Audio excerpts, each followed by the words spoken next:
श्री रमण महर्षि जी से बातचीत अगला भाग आरंभ करते हैं। एक भक्त कहता है, एक छंद में कहा गया है कि प्रारंभ में जिन शास्त्रों का इतना गहन अध्ययन किया जाता है, अनंतः ये उपयोगी नहीं रहते। किस अवस्था में वे वृथा हो जाते हैं। महर्षि रमण जी कहते हैं, जब उनका सार ग्रहण कर लिया जाए।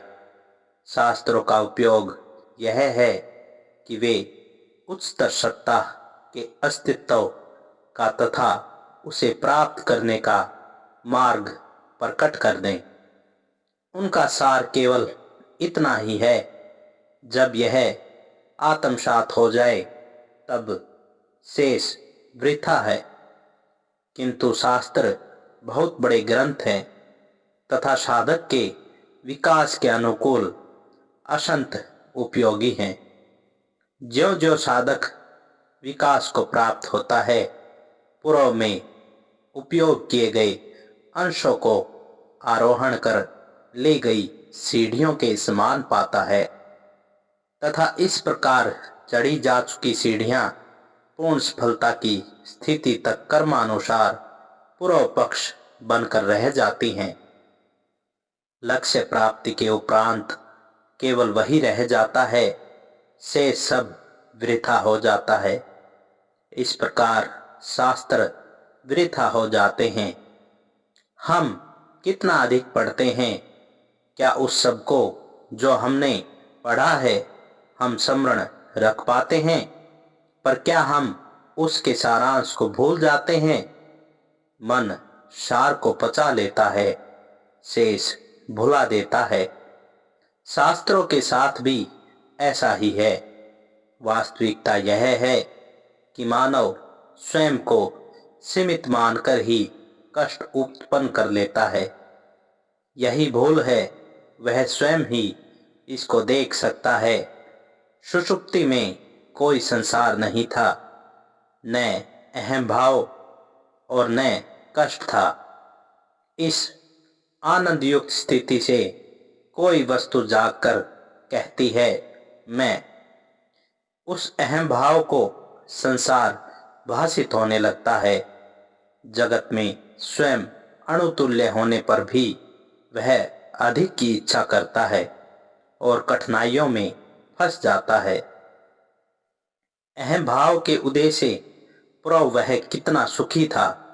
अहम भाव का उदय ही वर्तमान क्लेशों की जड़ है। यदि वह अहम भाव के मूल की खोज कर ले तो उस अवस्था में पहुंच जाएगा जहां असीम आनंद है और निद्राहीन निद्रा। आत्मा सदैव वही रहती है तथा अभी और यही है। इससे अधिक कुछ भी प्राप्त नहीं करना है। चूंकि हमने भूल से अपने को सीमित बना दिया है, हमें उससे परे जाना होगा, उस सीमा को पार करना होगा। यह स्थिति उन 10 मूर्खों जैसी है जिन्होंने नदी को तैरकर पार किया तथा दूसरे तट पर पहुंचने के बाद गिनने पर स्वयं को 9 ही पाया। अज्ञात 10वें व्यक्ति को खो जाने से वे चिंतित तथा दुखी हो गए। समीप से गुजरते अन्य यात्री ने उनके दुख का कारण जाना, उन्हें गिनकर पूरे 10 पाया। किंतु उनसे प्रत्येक ने स्वयं को छोड़कर बाकी सबको गिन लिया था। यात्री ने कर्मशः प्रत्येक को एक एक मुक्का मारा। उनसे मुक्कों को गिनती करने को कहा। उन्होंने 10 तक की गिनती गिनी और संतुष्ट हो गए। यहाँ बोध यह है कि 10वां व्यक्ति नया नहीं आया, वह तो बराबर वही था, पर अज्ञानवश वे सब शोकग्रस्त हो रहे थे। एक और कथा है, एक स्त्री ने अपने गले में हार पहन रखा था किंतु उसे भूल गई। वह उसे तलाश करने लगी और पूछताछ करने लगी। उसकी एक सहेली को जब यह पता चला कि वह क्या खोज रही है तो उसने उसी के गले में पड़े हुए हार की ओर संकेत किया। उसने उसे हाथों से स्पर्श किया और प्रसन्न हो गई। क्या उसे नया हार प्राप्त हुआ था? यहाँ भी अज्ञान ही दुख का कारण था तथा ज्ञान आनंद का। मनुष्य तथा आत्मा की स्थिति भी इसी प्रकार है। कोई भी नवीन वस्तु प्राप्त नहीं करनी है। आत्मा का ज्ञान ही वर्तमान दुख का कारण है। आत्मा के ज्ञान से आनंद प्राप्त होता है। इसके अतिरिक्त यदि किसी नवीन वस्तु की प्राप्ति होती हो तो पूर्व में उसका अभाव माना जाएगा। जो वस्तु पूर्व में नहीं थी वह पुनः नष्ट हो सकती है। इसी प्रकार मोक्ष स्थायी नहीं होगा। मोक्ष स्थायी है क्योंकि आत्मा यही है, अभी है तथा नित्य है। इस प्रकार मनुष्य का प्रयास अज्ञान के निवारणार्थ है। ज्ञान उदित होता है, प्रतीत होता है, यद्यपि वह स्वाभाविक तथा सनातन ही है। आगंतुक ने विदा होते समय महर्षि रमण को प्रणाम किया तथा कहा, ऐसा कथन है कि सिंह के मुख में प्रविष्ट हुआ शिकार हमेशा के लिए ठिकाने लग जाता है। वक्ता का अभिप्राय मैं कौन हूं कि एक छंद से था जिसमें कहा गया है कि गुरु की कृपा दृष्टि पाने के उपरांत शिष्य कभी भी पुनः संसार में नहीं फंसेगा, जैसा कि सिंह के जबड़े में पड़ा निश्चय ही कभी भी नहीं बच सकता। श्री भगवान को किसी की मृत्यु की सूचना दी गई। महर्षि रमण ने कहा, ठीक हुआ, वास्तव में मृत व्यक्ति ही सुखी है। वे इस कष्टकारक शरीर से छुटकारा पा जाते हैं। मृतक शोक नहीं करता, पीछे रहने वाले लोग मृत व्यक्ति के लिए शोक करते हैं। क्या मनुष्य निद्रा से भय खाता है? इसके विपरीत निद्रा की आकांक्षा की जाती है और जागने पर प्रत्येक व्यक्ति कहता है कि वह आनंद से सोया था। गहन निद्रा के लिए सभी सैया तैयार करता है। निद्रा अल्पकालीन मृत्यु है। मृत्यु दीर्घ निद्रा है। यदि जीवित अवस्था में ही मनुष्य की मृत्यु हो जाती है तो उसे दूसरों की मृत्यु पर दुख नहीं करना चाहिए। मनुष्य का अस्तित्व देह सहित अथवा देह रहित स्वयं सिद्ध है, जैसे जागृति, स्वप्न तथा सुषुप्ति में। तब फिर कोई शारीरिक संबंधों को बनाए रखने का मोह क्यों करे? मनुष्य अमर्त्य आत्मा को खोज ले, फिर देह त्याग कर भी अमर व आनंद युक्त रहें। एक यात्री आत्मज्ञान के पश्चात भी क्या जगत भासित होता है, ऐसा महर्षि रमण से पूछता है। महर्षि रमण कहते हैं, यह प्रश्न किसने किया है? यह प्रश्न ज्ञानी ने किया है अथवा अज्ञानी ने? भक्त कहता है, अज्ञानी ने। महर्षि रमण कहते हैं, यह अनुभूति करो कि प्रश्न किसको उठता है। संदेह करने वाले को पता लगने के बाद भी यदि प्रश्न उठे तो इसका उत्तर दिया जा सकता है। क्या जगत अथवा देह कह सकते हैं कि वह है, अथवा देखने वाला कहता है कि जगत अथवा शरीर है? दृश्य देखने के लिए दृष्टा होना चाहिए।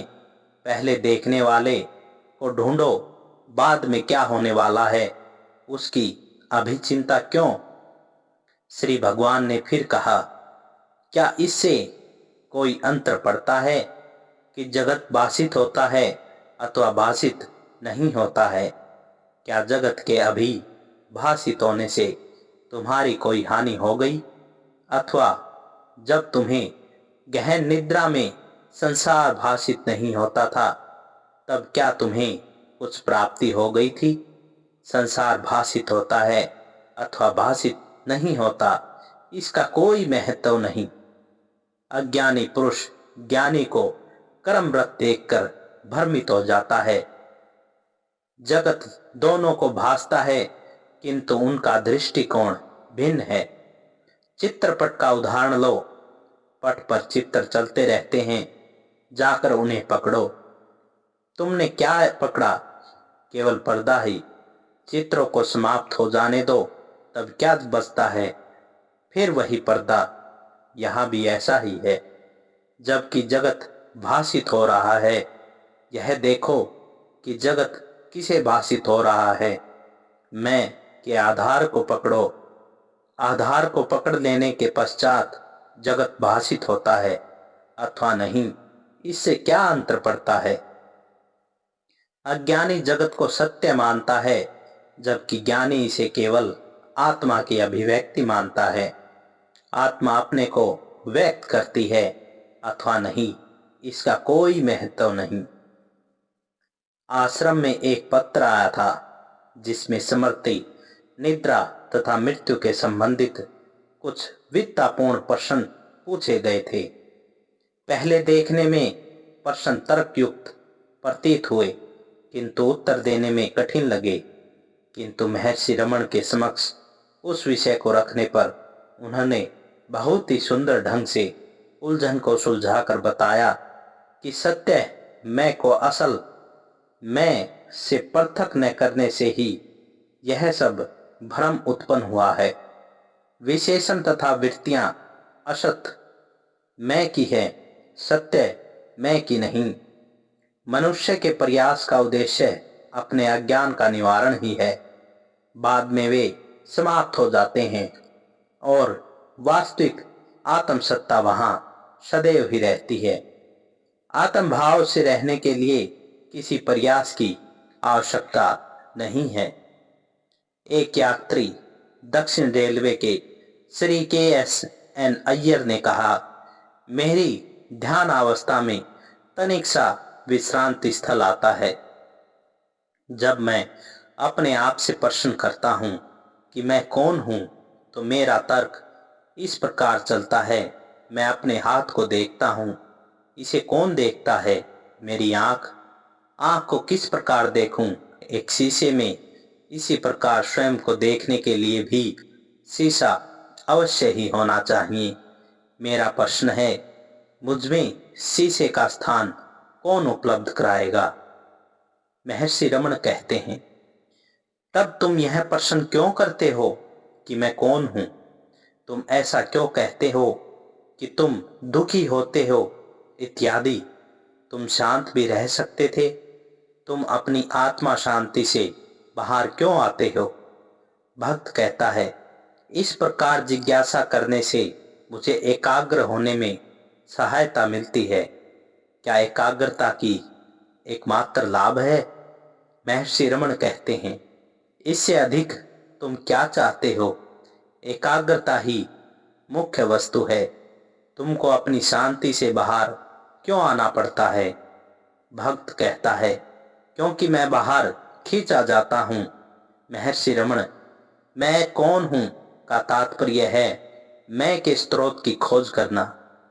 यह जान लेने पर जिसके लिए तुम प्रयत्न करते हो उसकी प्राप्ति हो जाती है। महर्षि रमण के शब्दों का सारांश यह प्रतीत होता है कि प्रयास पूरी अक्षमता से करना आवश्यक है तथा पराजय की भावनावश घबराकर प्रयास छोड़ देना उचित नहीं।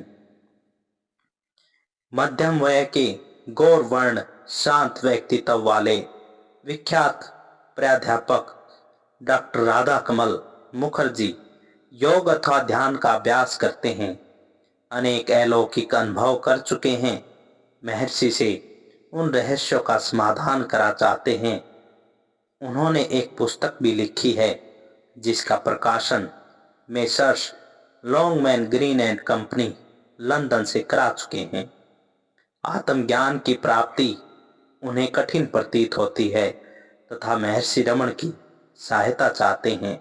उनका प्रश्न उपनिषद में वर्णित ध्यान की पद्धति अब लुप्त हो चुकी है। बंगाल के एक महान संत ने मुझे यह पद्धति समझाई। अनेक वर्षों के संयम तथा अभ्यास के बाद मुझे कुछ रहस्यमय अनुभव होने लगे हैं। कभी मुझे ऐसा आभास होता है कि भूमा अनंत है तथा मैं सीमित चेतन हूँ। क्या यह सही है? महर्षि रमण कहते हैं, केवल भूमा, भूमा यानी कि पूर्णता ही की ही सत्ता है। वह अनंत है, उसी में से सीमित चेतन उपाधि सहित उदय होता है। यह आभास अथवा बिंब है। इस व्यक्तिगत चेतन को परम चैतन्य में विलीन कर दो, बस यही करना है। भक्त कहते हैं, भूमा परम चैतन्य का विशेषण है। महर्षि रमण कहते हैं, भूमा ही सर्वोपरि है। यत्र नान्यतः पश्यति यत्र नान्यतः शृणोति स भूमा। उसे कोई दूसरा प्रतीत नहीं होता, सुनता कुछ नहीं, वही पूर्णता है। इसकी परिभाषा तथा वर्णन नहीं हो सकता, यह यथावत है।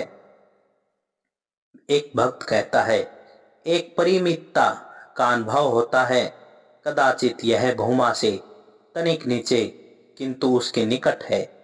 क्या मैं सही हूं? महर्षि रमण कहते हैं, केवल भूमा ही है, अन्य कुछ भी नहीं। यह सारा कथन तो मन का है। भक्त, मन से परे जाने पर ही मुझे इस विशालता की अनुभूति होती है। महर्षि रमण, हाँ हाँ। प्रोफेसर महाशय ने उनसे तनिक आगे बैठी महिला को इसका भाव हिंदी में समझाया। महिला, ध्यान तथा विक्षेप में क्या अंतर है? महर्षि रमण, कोई अंतर नहीं। जब संकल्प है तब विक्षेप है, जब कोई संकल्प नहीं है तब ध्यान है। किंतु ध्यान केवल अभ्यास है जो वास्तविक शांति की अवस्था से भिन्न है। महिला, ध्यान का अभ्यास किस प्रकार हो? महर्षि रमण, संकल्पों को मत आने दो। महिला, कार्य तथा ध्यान में सामंजस्य कैसे करें? महर्षि रमण, कर्ता कौन है? जो कार्य कर रहा है उसे यह प्रश्न करने दो, तुम सदैव आत्मा हो, तुम मन नहीं हो। यह प्रश्न तो मन उठाता है। कार्य सदैव आत्मा की समक्षता में ही होता है। आत्मज्ञान की प्राप्ति में कार्य बाधा नहीं डालता। कर्ता का मिथ्या देहाभिमान ही इसमें बाधक होता है। इस मिथ्या देहाभिमान से छुटकारा पाना है। प्रोफेसर, क्या चेतन रहित अवस्था अनंत चैतन्य के समीप नहीं है? महर्षि रमण, केवल चैतन्य ही रहता है, अन्य कुछ नहीं। भक्त, श्री भगवान का मौन स्वयं एक महान शक्ति है। यह हमें कुछ मानसिक शांति प्रदान करती है। महर्षि रमण, मौन अनंत वाणी है। मौखिक वाणी मौन की इस अन्य वाणी में बाधक होती है। मौन में हम आसपास के वातावरण के घनिष्ठ संपर्क में होते हैं। दक्षिणामूर्ति के मौन ने 4 ऋषियों के संशय निर्वर्त कर दिए। मौन व्याख्या प्रकृतितः तत्वम, मौन द्वारा सत्य का निरूपण। मौन को ही प्रतिपादन कहा गया है। मौन इतना अधिक शक्तिशाली है, बात कहने के लिए वाणी के अंगों की आवश्यकता होती है, जो वाणी से पहले की वस्तु है, किंतु अन्य वाणी विचारों से भी परे होती है। संक्षेप में यह अनुभवातीत वाणी है, अथवा मौन शब्द परावाक। भक्त कहता है, क्या साक्षात्कार में ज्ञान होता है? महर्षि रमण, ज्ञान का भाव निद्रा है। साक्षात्कार में ज्ञान होता है, किंतु यह ज्ञान सामान्य ज्ञान दृष्टादर्श के संबंध से भिन्न है। यह पूर्ण ज्ञान है। ज्ञान के 2 अर्थ हैं, वाच्यार्थ वृत्ति तथा शब्दार्थ। लक्ष्यार्थ ज्ञान आत्मा स्वरूप द्वितीय महत्व का। भक्त कहता है, वृत्ति से ज्ञान का दर्शन होता है। महर्षि रमण, सही है, पर साधक भ्रमवश वृत्ति को भी ज्ञान समझ लेता है। वृत्ति मन का एक प्रकार है। तुम मन नहीं हो, तुम मन से अतीत हो। महिला, कभी कभी भ्रमाकार वृत्ति में रहने की अनिवार्य इच्छा होती है। महर्षि रमण कहते हैं, यह अच्छा है, इस पर और भी अधिक ध्यान देना चाहिए। जब तक कि यह सहज ना हो जाए, तब यह स्वरूप ही सर्वोच्च सीमा को प्राप्त करेगी।